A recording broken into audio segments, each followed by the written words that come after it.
নমস্কার বন্ধুরা, আশা করি ভালো এবং সুস্থ আছেন। আজকের যে রেসিপিটা করব তার মূল উপকরণ হচ্ছে আম, কাঁচা আম।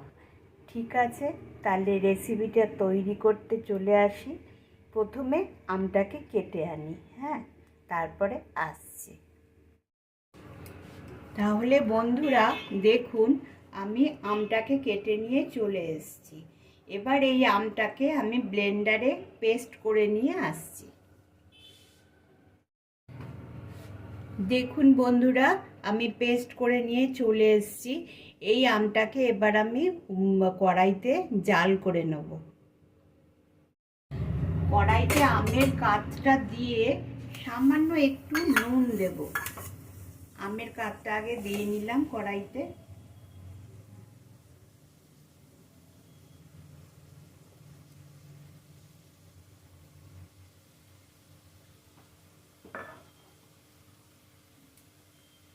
এবার একটু সামান্য নুন দেব।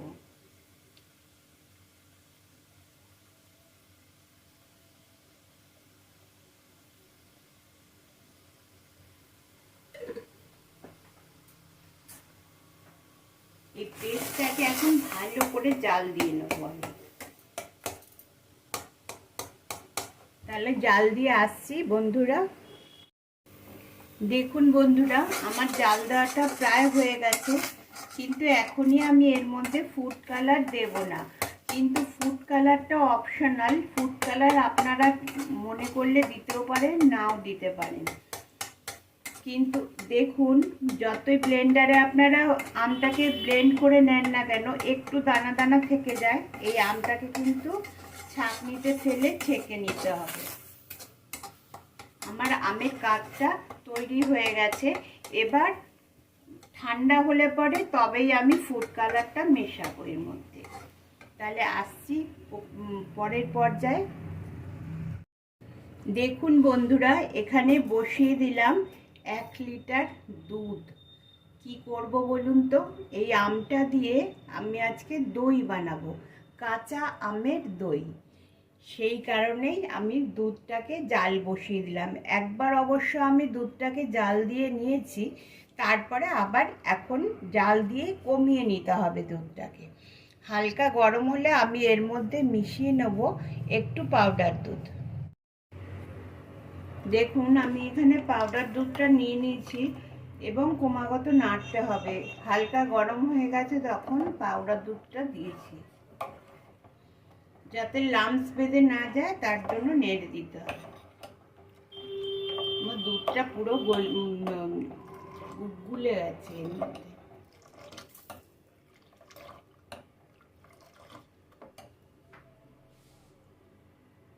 আসছি পরের পর্যায়ে। দেখুন বন্ধুরা, যেহেতু আমের দই হবে সেহেতু আমি চিনিটা এখনই দিয়ে দিচ্ছি, কারণ এটা তো ক্যারামেল করতে হবে না।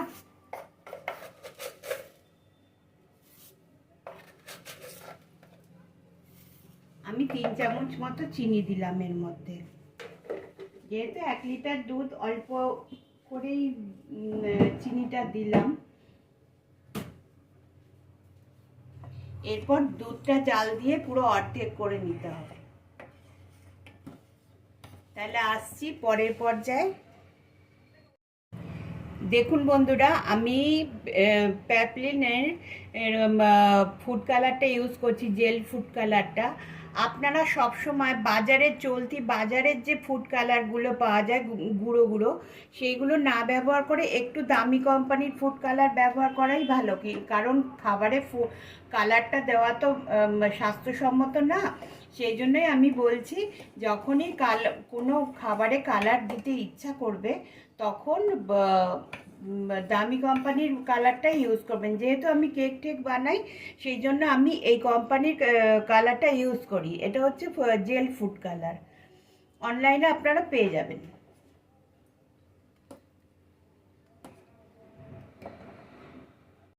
দেখুন, আমি এখানে ঠিক 2 ফোঁটা মতো ফুড কালার নিয়েছি। যেহেতু এটা কাঁচা আমের দই বানাচ্ছি, সামান্য একটু কালার আসার জন্য এই ফুড কালারটা নেবার।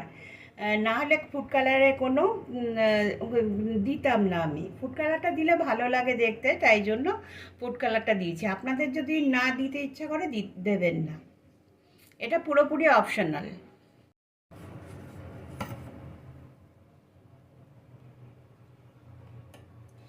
দইয়ের দুধটা সবসময় এইরকম করে হাতা দিয়ে নাড়তে থাকবেন, যাতে এর মধ্যে সর না পড়ে। আর এইরকমভাবে নাড়লে ওই যে উপর থেকে ফেলা হচ্ছে তাতে একটা ফেনার সৃষ্টি হয়। এই ফেনাটা দইটা জমলে দেখতে খুব ভালো লাগে। আর দেখুন, যেহেতু দইয়ের ছাতা তৈরি করতে হবে, তার জন্য বেশ কিছুক্ষণ আগে আমি একটু 3 চামচ মতো টক দই আমি এই জালিটার মধ্যে জল ঝরাতে দিয়ে দিয়েছিলাম।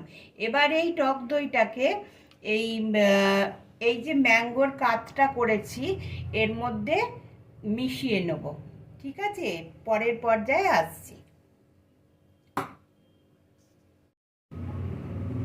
দেখুন বন্ধুরা, জাল দিয়েছি, প্রায় অর্ধেকের কাছাকাছি হয়ে গেছে, আর একটু জাল হবে। আর এইদিকে তৈরি করে নিয়েছি ওই যেটা যে ওই আমের কালার আর টক দইটা মিশিয়ে নিয়ে এই পর্যায়ে এসছে। কিন্তু দুধটা এইরকম ফুটন্ত দুধে আমি এটা দিতে পারবো না। দুধটা যখন হাত সওয়া হবে, আমি একটা আঙুল ডুবিয়ে রাখতে পারবো, তখনই এই দইটা আমাকে মেশাতে হবে। তাহলে আসছি বন্ধুরা দুধটা ঠান্ডা হওয়ার পরে। দেখুন বন্ধুরা, আমার অলমোস্ট দুধ জাল দেওয়া হয়ে গেছে, আর দুধ জাল দেবো না। এবার ঠান্ডা হওয়ার অপেক্ষা। ঠান্ডা হলে পরে আমি দইটা পাতবো, এবং কালকে সকালে আবার আপনাদের সাথে দেখা হবে। যখন দইটা পাতবো তখন আপনাদের দেখাবো কিভাবে আমি পাচ্ছি। ঠিক আছে, আসছি তাহলে 10 মিনিট বাদে। দেখুন বন্ধুরা, এবার এই যে মিক্সটা আমি রেখেছিলাম তৈরি করে, এই মিক্সটা এরকম করে করে আস্তে আস্তে আমি এর মধ্যে দিয়ে মেশাতে থাকবো।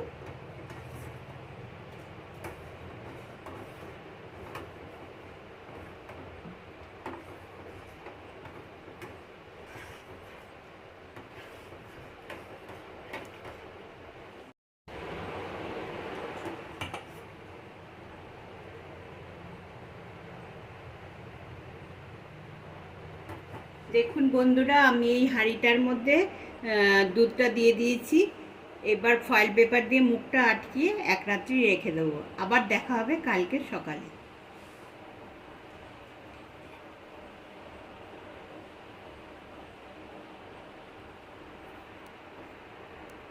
সুপ্রভাত বন্ধুরা, বলেছিলাম কালকে রাত্রিরের দইটা রেখে দিয়েছিলাম, এবার সকালবেলা আপনাদের খুলে দেখাবো বলেছিলাম। দেখুন, আমি পেপারটা তুলে দেখাচ্ছি। আমার দই অলমোস্ট তৈরি হয়ে গেছে। দেখুন, আমি বলেছিলাম না দুধটা ওরকম করে জাল দিলে উপরে যে ফেনাগুলো হয়, সেই ফেনাগুলো দইয়ের মধ্যে আসে। দেখুন, ক্লোজে দেখিয়ে দিচ্ছি, সেই ফেনাগুলো এসছে ওপরে দইয়ের। সামনে পয়লা বৈশাখ আছে। পয়লা বৈশাখের দিন দুপুরে ভাতের পাতে এই দইটা রাখতেই পারেন।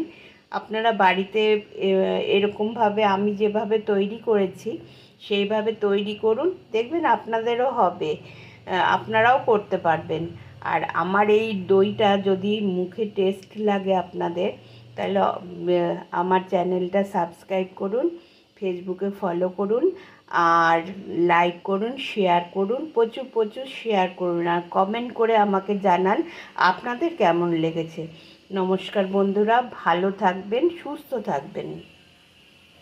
সুপ্রভাত বন্ধুরা, বলেছিলাম কালকে রাত্রিরের দইটা রেখে দিয়েছিলাম, এবার সকালবেলা আপনাদের খুলে দেখাবো বলেছিলাম।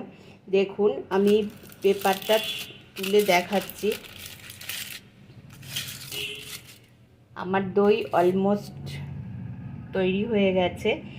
দেখুন, আমি বলেছিলাম না দুধটা ওরকম করে জাল দিলে উপরে যে ফেনাগুলো হয়, সেই ফেনাগুলো দইয়ের মধ্যে আসে।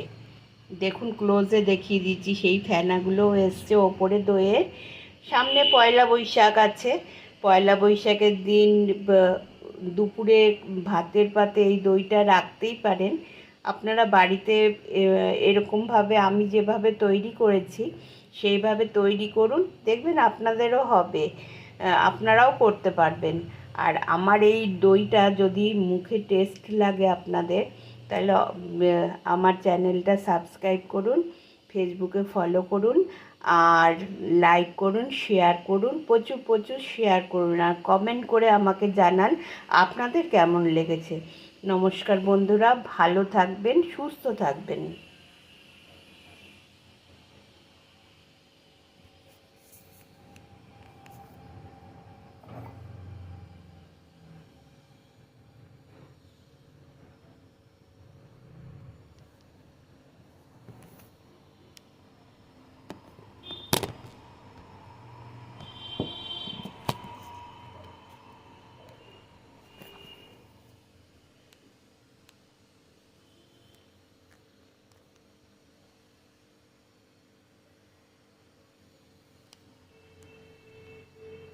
কিন্তু ফুড কালারটা অপশনাল, ফুড কালার আপনারা মনে করলে দিতেও পারেন, নাও দিতে পারেন। কিন্তু দেখুন, যতই ব্লেন্ডারে আপনারা আমটাকে ব্লেন্ড করে নেন না কেন, একটু দানা দানা থেকে যায়। এই আমটাকে কিন্তু ছাঁকনিতে ফেলে ছেঁকে নিতে হবে। আমার আমের কাঠটা তৈরি হয়ে গেছে। এবার ঠান্ডা হলে পরে তবেই আমি ফুড কালারটা মেশাবো এর মধ্যে। তাহলে আসছি পরের পর্যায়ে।